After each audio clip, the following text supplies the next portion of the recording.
সুযোগ রয়েছে। তারপরে রয়েছে হিসাব 20টা টপিক। এই 20টা টপিক আপনাকে খুব সুন্দর কইরা পড়তে হবে। আপনি এই 20টা টপিক যদি ভালো কইরা না পড়েন তাহলে হিসাব বিজ্ঞানে ভালো মার্ক তুলতে পারবেন না। আর সি ইউনিটের শিক্ষার্থী মানে ব্যবসায় ইউনিটের যারা পরীক্ষা দিবেন তাদের জন্য তো বাধ্যতামূলক যে হিসাব বিজ্ঞানে ভালো করলে আপনি একটা ভালো সাবজেক্ট পাবেন। শিক্ষার্থীরা কেমন আছো সবাই? আশা করি সবাই ভালো আছো। তোমরা যারা এখনো কোনো পাবলিক বিশ্ববিদ্যালয়ে ভর্তি হওয়ার সুযোগ পাওনি তাদের জন্য শেষ অপশন হিসেবে রয়েছে ঢাকার 7টি কলেজ নিয়ে নতুন গঠিত ঢাকা সেন্ট্রাল বিশ্ববিদ্যালয় বা ডিসিইউ। আগের একটা ভিডিওতে বা আগের একটা ক্লাসে আমরা দেখিয়েছিলাম যে বাংলা সি ইউনিটের জন্য বাংলা কোন কোন টপিক গুলো পড়বে। আজকের এই ক্লাসে আমরা দেখব যে হিসাব বিজ্ঞান তোমরা কোন কোন টপিক গুলো পড়লে শেষ সময়ে হিসাব বিজ্ঞানে ভালো একটা স্কোর করতে পারবে।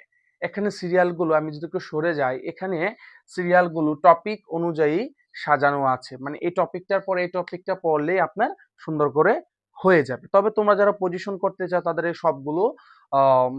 সবগুলো টপিক পড়তে হবে। প্রায় এখানে 20টা টপিক আছে। 20টা টপিক খুব ভালো করে পড়লে তোমরা হিসাব বিজ্ঞানে খুব ভালো একটা নাম্বার তুলতে পারবে। তার আগে বলে রাখি, তোমরা যারা আমাদের ফেসবুক পেজ থেকে দেখছো তারা চাইলে আমাদের ফেসবুক পেজটিকে একটা লাইক দিয়ে দিতে পারো, এবং একই সাথে তোমরা যারা আমাদের ইউটিউব থেকে দেখছো তারা চাইলে আমাদের ইউটিউব চ্যানেলটিকে সাবস্ক্রাইব করে দিতে পারো।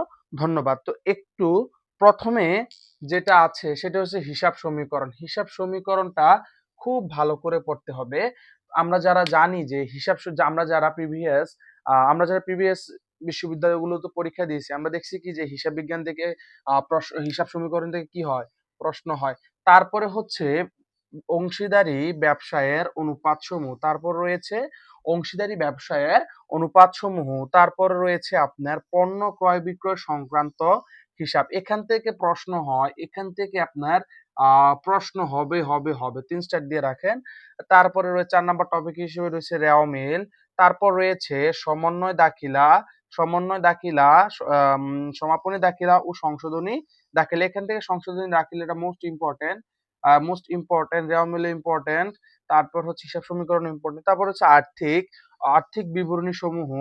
তারপর রয়েছে যৌথ মূলধন কোম্পানি। এখন আসেন যৌথ মূলধন কোম্পানি, এটা অনেক বড়। যৌথ কোম্পানির মূলধনী ইয়া থেকে অধ্যায়টা থেকে আপনার শুধু শেয়ার অবহার, তারপর হচ্ছে শেয়ার আপনার অধিহার, এই অঙ্কগুলো একটু বেশি বেশি প্র্যাকটিস করার চেষ্টা করবেন। তারপরে রয়েছে সমন্বয়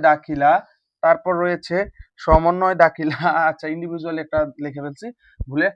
তারপর হচ্ছে অবচয় লাভ ক্ষতিটা মোস্ট ইম্পর্টেন্ট, যেই কোনো পরীক্ষায় আসবে, এবং সেন্ট্রাল বিশ্ববিদ্যালয় পরীক্ষার ক্ষেত্রেও আপনার এই অবচয়ের লাভ ক্ষতি থেকে প্রশ্ন হবে। একতরফা দাখিলা দাখিলার অঙ্কগুলো কিভাবে সলিউশন করতে হয় এটা নিয়ে আমাদের একটা ভিডিও আছে, আপনারা চাইলে সেটা দেখতে পারেন। ঠিক আছে, প্রশ্ন সলিউশন পর্বগুলোতে।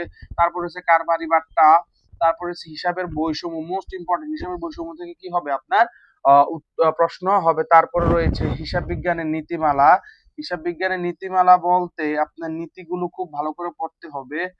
তারপর হচ্ছে প্রাপ্য হিসাব সমূহ, অব্যবসায়ী প্রতিষ্ঠানের হিসাব সমূহ, একটা হয়তো আসবে আর কি, একটা আসবে। অনুপাত বিশ্লেষণ থেকে অঙ্ক হবে, অনুপাত বিশ্লেষণ। তারপর রয়েছে ভ্যাট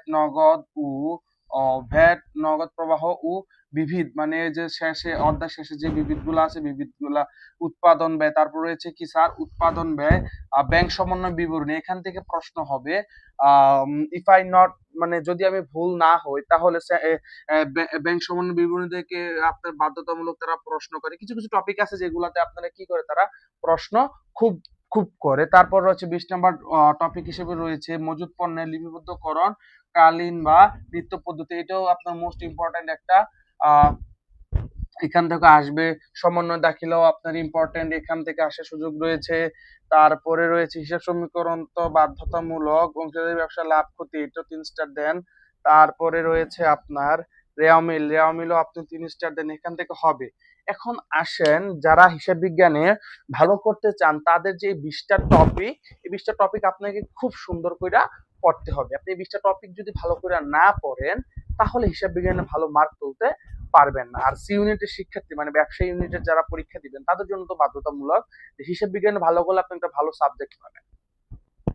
ঠিক আছে, তারপর আমি একটু সরে যাচ্ছি, সরে গিয়ে আপনার যে টপিকগুলো আমি আইডেন্টিফাই করে দিয়েছি হিসাব বিজ্ঞানের জন্য, যে টপিকগুলো পড়লে শেষ সময় ঢাকা সেন্ট্রাল বিশ্ববিদ্যালয়ে আপনার খুব ভালো একটা নাম্বার তুলতে পারবেন। একটু ভালো করে আপনারা স্ক্রিনশট নিয়ে নেন বা ভিডিওটা সেভ করে নিতে পারেন, চাইলে ডাউনলোড করে নিয়ে রাখতে পারেন। যে এই টপিকগুলা যে আমি এখানে 20টা টপিক দিয়েছি, যে 20টা টপিক আপনাদের জন্য আমি যে 20টা টপিক আপনাদের দাগাইয়ে দিয়েছি, যে 20টি টপিক আপনাদের দাগিয়ে দিয়েছি, এই 20টা টপিক যদি খুব ভালোভাবে শেষ করতে পারেন, শেষ সময়ে যদি একটু ভালোভাবে এই 20টা টপিক আপনি পড়তে পারেন, তাহলে আর কোনো সমস্যা থাকবে না হিসাব বিজ্ঞানে। হিসাব বিজ্ঞানে 20টা টপিক যদি আপনি যে এই 20টা টপিক আমি আপনাদের দাগাইয়ে দিয়েছি, 20টা টপিক যদি একটু ভালো করে পড়তে পারেন, এই 20টা টপিক যদি একদম পরীক্ষার আগ পর্যন্ত একটু ঝালাই করতে পারেন বা একটু ভালো করে প্র্যাকটিস করতে পারেন, তাহলে হিসাব বিজ্ঞানে আপনি ভালো নাম্বার তুলতে পারবেন।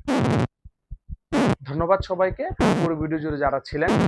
পরবর্তী কোন বিষয়ের উপর সাজেশন চান সেটা কমেন্ট করতে পারেন। পরবর্তীতে সেটার উপর কি করব, আমরা একটা সাজেশনমূলক ভিডিও তৈরি করব। তার আগে বলে রাখি, শেষ করার আগে একটু বলছি যে এই যে টপিকগুলো আছে না, এগুলো কোনো ধরাবাঁধা টপিক না, এগুলো গত বছরের যে প্রশ্ন আসছে, এই প্রশ্নগুলো আছে প্রশ্নগুলো অ্যানালাইসিস করা হয়েছে। তারপর সেন্ট্রাল বিশ্ববিদ্যালয় প্রথমবার যখন পরীক্ষা দিতে সে সময় প্রশ্নগুলো কি করছে আমরা অ্যানালাইসিস কইরা এবং বিগত 7 কলেজের প্রশ্নগুলো অ্যানালাইসিস করে আমরা এই সাজেশনমূলক একটা এবিসি হিসাব বিজ্ঞানের শেষ সময় আপনারা এটা পড়বেন। ঠিক আছে, ধন্যবাদ।